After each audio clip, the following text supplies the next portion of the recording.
the Birmingham movement of 1963 actually started many years before in 1956. The Alabama Christian Movement for Human Rights, led by the Venerable Reverend Fred Shuttlesworth and ministers and others, decided that they would push back against the uh, rigid segregation that was present in Birmingham, Alabama.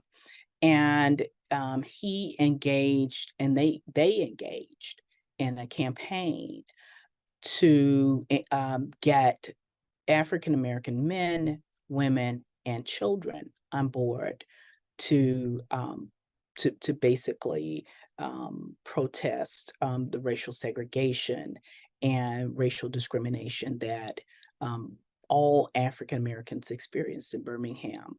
So from 1956 to 1965, African Americans were waging an all-out war against segregation and discrimination in Birmingham. The men I mentioned were African American ministers. The women who were engaged were from a lot of walks of life. They were teachers, they were um, business owners, they were um, workers, they were ordinary folks, and also children, because children understood that they had a stake in this fight as well.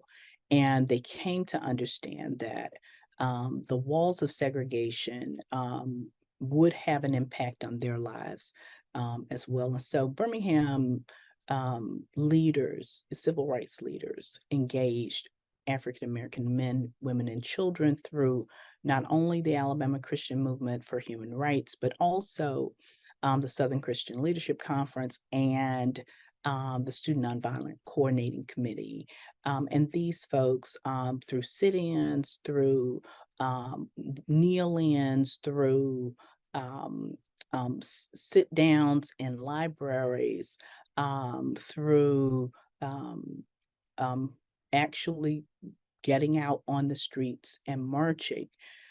These people brought international attention to Birmingham and national pressure, right?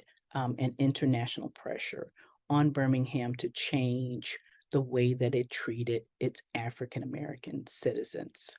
So by the 1963 spring, when the children were engaged, pictures went out all over the world of children being sprayed with fire hoses and bitten with dogs. And that changed public opinion about the civil rights movement in Birmingham. And it also put more pressure on the Birmingham white leadership to make a change in the city. In the end, and this is in the same year of the this is in the same year, you know, that civil rights leaders were jailed for no reason. And these civil rights leaders go on to actually push back. One of those pushbacks was the letter from a Birmingham jail written by Martin Luther King while he was arrested, or after he was arrested Easter Sunday. He, Reverend Shuttlesworth, Reverend Abernathy were all arrested, and they were taken to jail. And he wrote this piece, and he wrote this amazing piece on the edges of newspaper, on pieces of scrap paper, on toilet paper, but it was a profound profound piece of writing that actually talked about why, right? Why these people were moving, why these people were engaging in direct action protest, why these people were making a stand against racial segregation as US citizens, right? And these protests, both his letter as expository writing, but also, using his First Amendment freedom of speech, and the actual organized marches, right, which were guaranteed to them by the First Amendment of the U.S. Constitution. Of those both of those devices were effective in bringing the attention of the nation to this their cause, and bringing the attention of the nation to the need to push back against racial segregation in American life.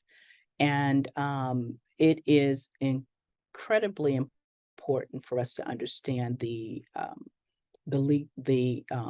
implications for law, because it is important for us to know that the Birmingham movement is directly involved and uh, directly responsible for, or one of the things directly responsible for, the Civil Rights Act of 1964. And that's